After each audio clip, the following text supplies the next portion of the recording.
and welcome to a new video on Sono's life. And yes, I'm still not over Hiroshi Tanahashi's retirement from yesterday's phenomenal Wrestle Kingdom card. But what did New Japan go and do? They go and do a New Year's Dash, which firmly makes me confident that the future of New Japan is very safe. New Year's Dash is normally a hit and miss show. Sometimes you have very big things happening and sometimes it's just there.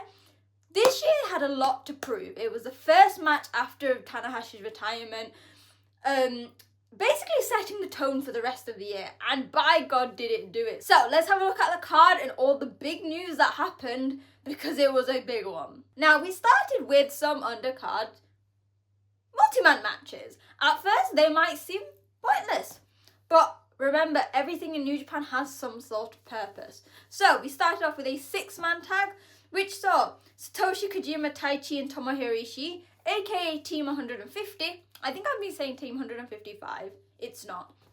Facing fellow Hontai, Shota Umino, Uemura, and Murashima, who obviously picked up the big win in his opening match on the Tokyo Dome against fellow Young Lions.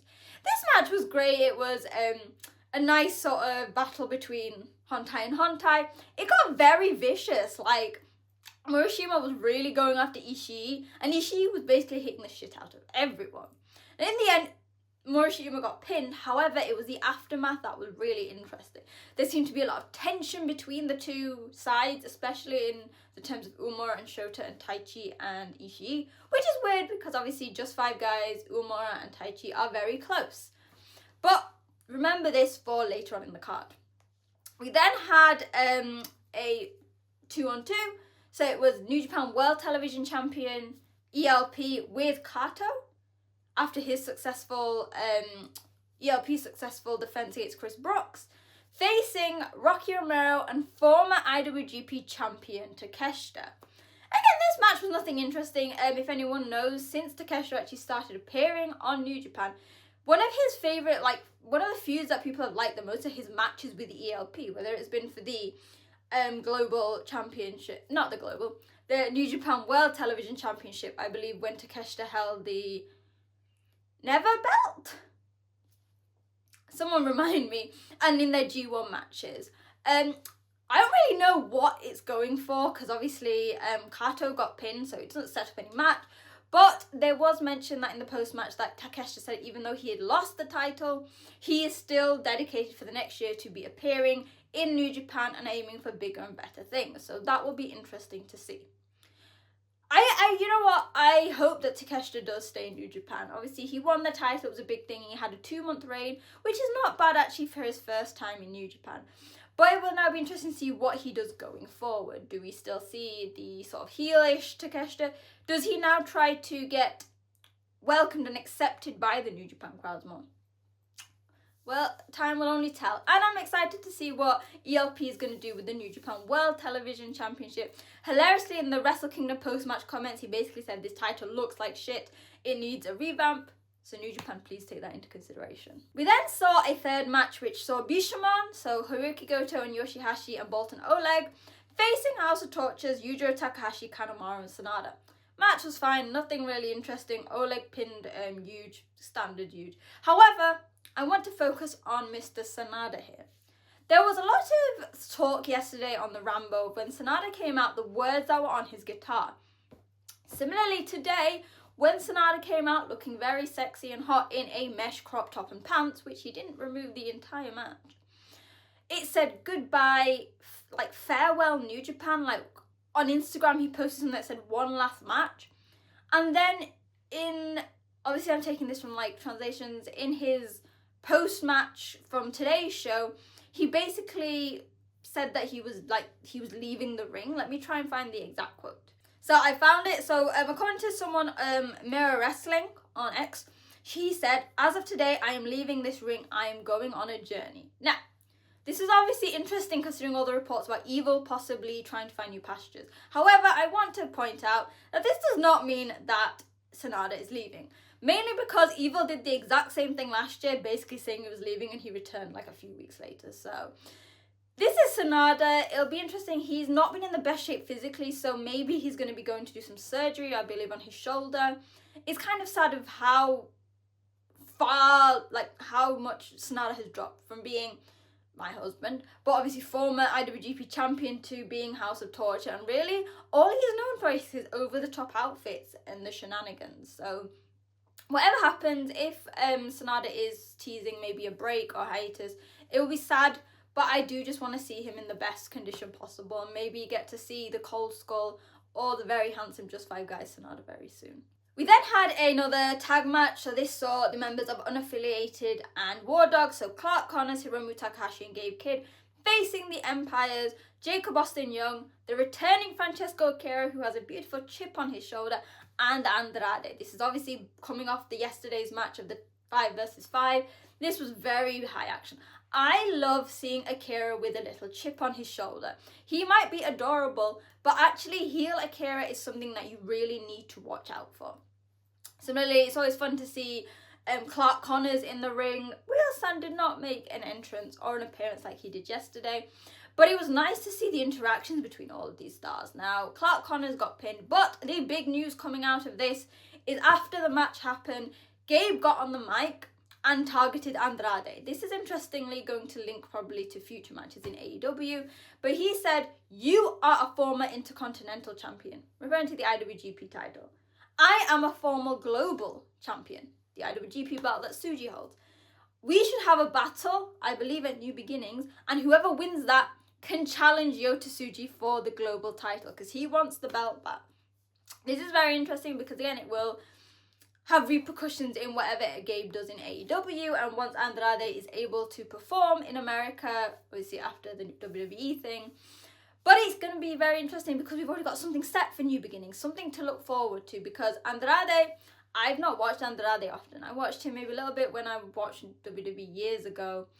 I've watched him for his New Japan stuff, but he doesn't seem to really miss anything in the ring. He's very dynamic. He has that great luchador influence in his style, and it'll be interesting to see how he works with the unhinged fucking madman, Gabriel Kidd. We then had more House of Torture, guys. There's a lot of House of Torture. And it's interesting because obviously this is surrounding everything going with Evil. However, we saw Master Wato, Yo, who is no longer Yo now. You know, he was Yano, but he's got to black hair again. Sorry, Yano. And the new Never Openweight champion, Aaron Wolf, who basically made a splash and headlines with his amazing debut match. And he was facing Dick Togo, Don Fale, Ren Narita, and Evil. It was a House of Torture match. Nothing really to report the match itself. Yo picked up the win, pinning Dick Togo, so shout out to Yo for that. Which means that we don't have to worry about, like, incense, anything going on there. However, after the match, there was a beatdown on Aaron Wolf, and we have, I guess, got the next contender for the Never Openweight Championship, and it's none other than Ren Narita. Which is quite funny because actually when Narita was a babyface after he returned from Excursion, the first belt he actually won was the Never Six-Man titles with Minoru Suzuki and Desperado. I really hope that Aaron Wolf gets to keep the belt for a while. It's very interesting to see someone who is technically in his young lion phase holding a championship, but this would be fun to see.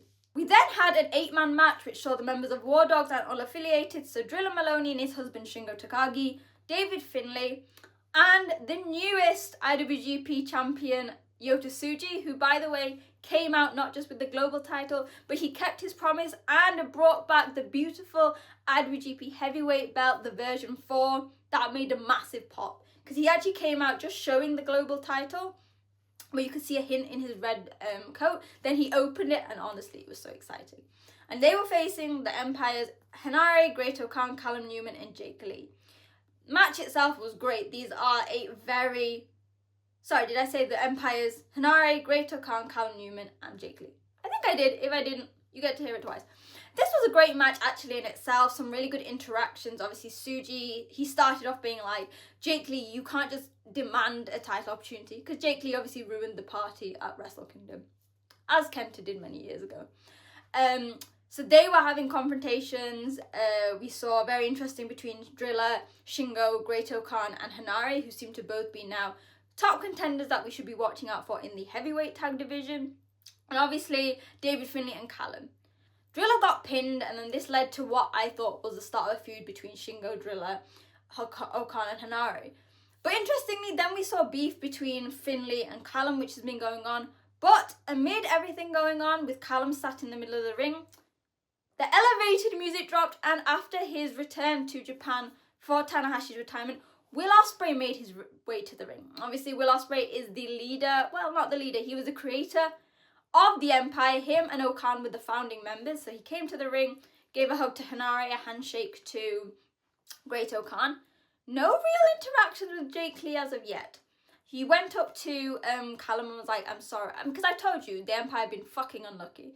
And so, Ospreay was apologising to Callum, like, I'm very sorry, I didn't realise how much me leaving was going to affect this, you're like my little brother.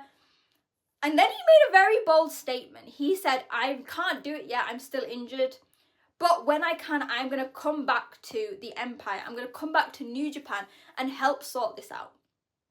Now, the other members seemed to take this very great. They were standing in the middle of the ring. However, when Ospreay was gracing the crowds and hearing his chants, Callum picked up a chair and went to hit Ospreay, but he was kept back by Hanare and Okan. I am Team Callum here, because how dare Will Ospreay, after leaving and basically cutting off contact with New Japan, leaving the Empire and shit, come back at a time where actually Callum has brought back the Empire to fruition by bringing Andrade, bringing in Jake Lee, with Hanare and Akira returning. Callum seemingly set a precedent of he was going to be leading the Empire and giving them what they needed. But Mr. Will Ospreay decided to play saviour and do this. I am not surprised that Callum is not happy with this, because you can't just leave the company, leave the faction in shit, and then when it seems like they're getting back on top, getting momentum, come back and say, I'm going to be the one to fix this all. Because it didn't need fixing. They are the heel faction we need, and we don't need Ospreay. So that's going to be a story going forward. Also, in backstage comments, and by the time I'm recording this, there is very little information on what is going on. But according to commentary, who brought this up shockingly, Tsuji announced the disbandment of Unaffiliated and the creation of a new faction called Unbound Company. We don't know who is in this, whether it's just going to be former members of Unaffiliated, which I feel sad because they have t-shirts, and even Daiki Nagai has one, so we don't know what's going on there.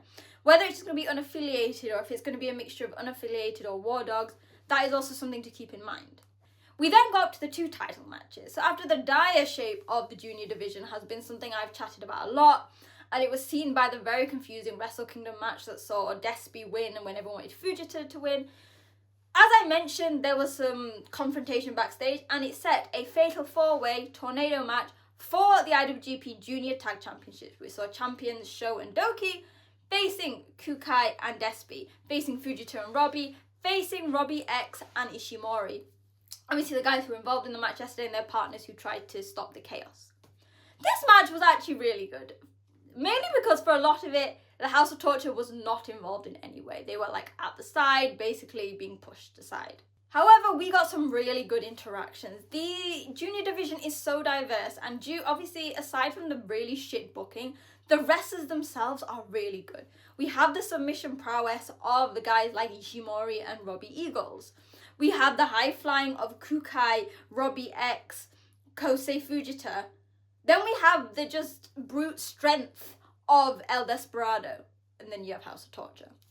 This match was fast. Actually, this would have been great to have had on the Wrestle Kingdom card. But in the end, we were saved because Robbie Eagles and Kosei Fujita are your IWGP champions after Kosei Fujita pinned Robbie X. Of course, it would have been nice for the title for Fujita to have would be the singles one, but I think we are slowly making waves that the junior division could come back into the safety of the baby faces, or at least out of the hands of House of Torture. And so yeah, that was great. And then yesterday we had two match of the year contenders with Takeshita and Tsuji and Okada and Tanahashi. We might have just got another one as the Knockout Brothers defended their IWGP Tag Championship belts against the winners of World Tag League, TMDK's Zack Sabre Jr. and Oiwa. Obviously, the TMDK duo had a bit of momentum because not only are they now new Never Openweight champions, but it was Oiwa who eliminated Asuka from the Never Rambo at Wrestle Kingdom. Yeah, this match was phenomenal. Actually, so I'm the biggest Zack Sabre Jr. fan ever, but he kind of, and I think rightly so, took a back seat in this match, allowing the future, so Oiwa, Asuka, and Yuto Ice to be the stars. If you can only watch one match from New Year's Dash or one moment, watch this because everyone was raving about it. And this was the icing on top of the cake that basically went, this is the fucking best New Year's Dash I have seen in a long time. It was fast, it was dynamic. You saw, again, like the junior match, so many diverse styles in the ring. The height and strength of Asuka. The brute strength and, like, unpredictability of Yuto Ice. The techers of Zack Sabre Jr. and Oiwa, who is kind of moulding himself from everywhere he knows. From Zack Sabre Jr. and TMDK, from the New Japan Dojo, but also his time in Noah. You could see the heated rivalry between Yuto and Oiwa. Obviously, Yuto's been prodding at Oiwa for months, going, well, you're like a non-playable character. You aren't a star. You aren't worthy of us. And then you have the beef between the two Europeans. So Zack and Asuka, two tall guys. And it was like, at any moment, anything could have happened. And like I said, with Zack taking a backseat, it was seen in the fact that when the moments that TMDK looked like they were going to win happened, it was all from Oiwa. Zack was just there at the sidelines, slowly, like, helping him out, and obviously Hartley Jackson was there supporting TMDK as well. They are both two very proficient teams. Obviously, Knockout Brothers have been together for years. They did their excursion together. They're a bit like what Roppongi 3K was. But similarly, despite obviously starting as singles wrestlers, Zack and Oiwa are very good together. And in the end, it was very close, but the Knockout Brothers got their second defense, and this was a very popular decision, albeit actually that people were chanting for Oiwa, but Yuto Ice did a beautiful promo of like, yes, I'm not going to be that guy who is the moon and the sun, and I'm not going to say I love you and this, but if you want someone that you can believe in, someone who can give you that pro wrestling high, that's me. He also basically said, yes, there are plenty of other places, but Shinyon Pro Wrestling Japan is the best for me. Probably linking to the rumours that WWE are interested in the two IWGP champions. He basically was the perfect anti-hero. Something that I think New Japan really does need, because we've always loved our tweeners. It's why LIJ was so popular. Then, interestingly enough, as they were doing this promo, Shota Umino and Uemura came out. See, they're a tag team. They got booed, interestingly. As they got booed, the crowds were still chanting for Oiwa. And they said, we want to challenge you. Then, who would come out to a bit more of a positive reaction? Taichi and Ishii, who have not had their rematch since the Knockout Brothers beat them for the championships in September. So they were like, well, we want a chance. So the Knockout Brothers went, okay, you two wrestle each other, you two teams, and whoever wins that, then they can have a shot at us. This was obviously followed by Yuto Ice's beautiful promo, and honestly topped off a phenomenal show. Yuto Ice is very honest with his words. He said, you know what, I'm not the best looking, I'm not the coolest, which the crowds did not agree with, but he's going to be the one with Asuka to help lead the company into a post-Tanahashi era. And that's exactly what this show did. Yes, we're all still emotional about everything with Tanahashi, but we were also very worried. And Yuto basically, and this entire show, said, you know what, Tanahashi's not here. But even if booking can be a bit weird, you can trust us, the Shinyon Pro wrestlers, to give you what you want, to give you that wrestling high, and to give you that escapism. So, congratulations, New Japan. Off the back of an amazing Wrestle Kingdom, you have delivered a phenomenal New Year's Dash. And let's keep it going, because we have coming up the Yuji Nagata anniversary show, and then the New Beginnings, which will be the big first tour following, obviously, Tanahashi's retirement. So yeah, this show had so much in it that it was worthy of a review. So let me know your thoughts in the comments at wrestling_chat. What were your thoughts? Sort of like off the back of Wrestle Kingdom, how are you feeling about that? But what did you think of this show? Like the highs, the lows, the storylines being set up. Let me know. As always, hit like, share and subscribe. Again, we are obviously in the back end of Wrestle Kingdom. We're going to have a bit of a rest, but I will still be here with content, so make sure to hit like, share and subscribe to keep up to date with all of that. Hopefully you guys enjoyed the video. Hopefully you guys enjoyed the start of 2026 for New Japan, and I will see you soon. Bye!